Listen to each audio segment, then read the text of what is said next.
संजीव जी को मालूम है कि ऐसा उचित नहीं है करना, लेकिन फिर भी इन्होंने कर दिया।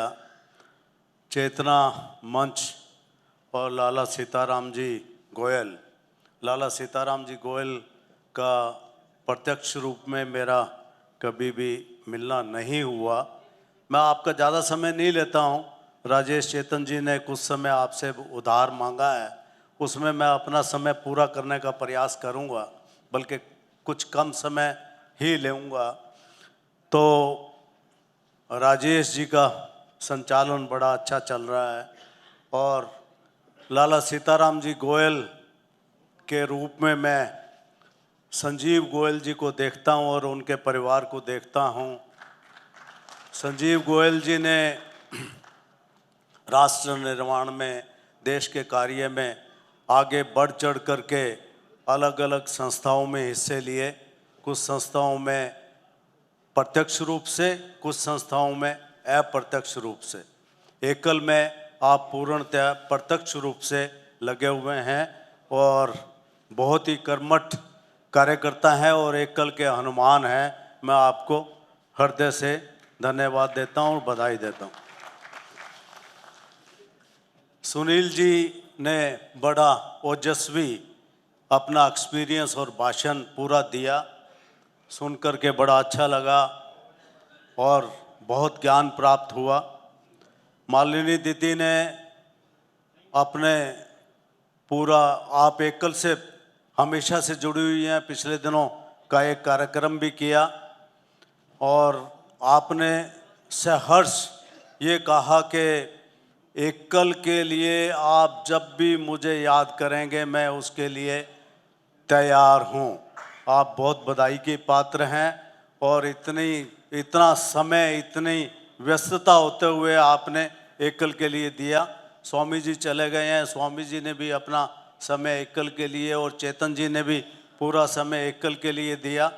अभी हमारे बहुत से प्रिय और जानकार सभी लोग बैठे हैं।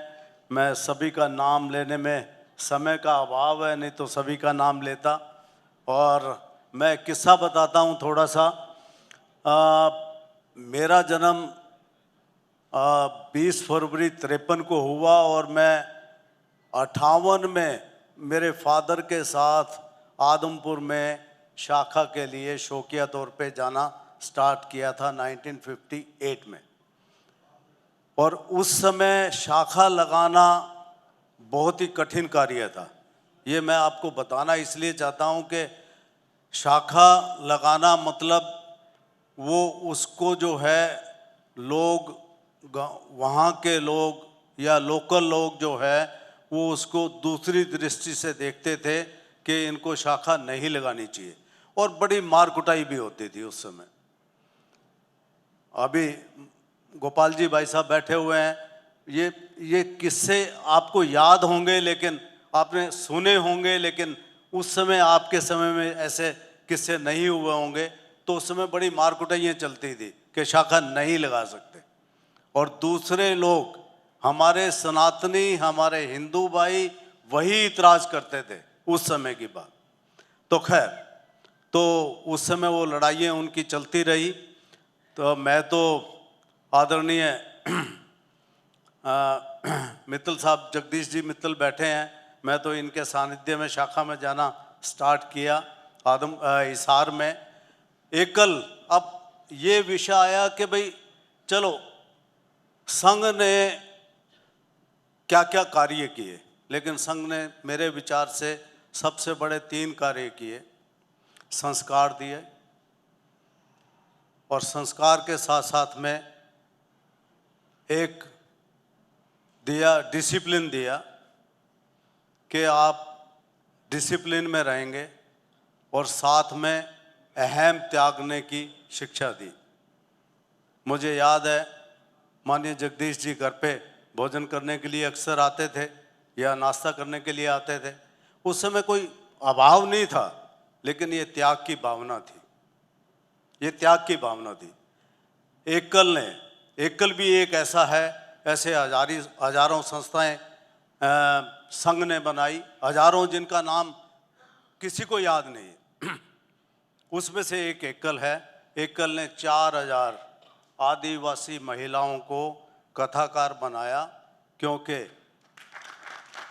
एकल ने ये बिड़ा लिया कि जातिवाद को खत्म करना है, और एकल इसी काम पर, इसी आधार पर आगे चल रहा है। जय हिंद, धन्यवाद। मेरा समय हो गया, नहीं तो और बोलता। 90,000 स्कूल चलाता है एकल। कितने? धर्मांतरण। 90,000 स्कूल चलाता है। सुनिए, ये 90,000 स्कूल राजेश गोयल जी ने बोला था, ये संघ की शाखा ही है एक तरह की। छोटे छोटे बच्चे आते हैं। 4,000 कथावाचक तैयार किए एकल ने। क्या क्या चर्चा करोगे? ये एक दिन का सेमिनार छोटा पड़ गया। मुझे लगता है कि भागवत कथा की तरह संघ की कथा 7 दिन तक चलनी चाहिए थी।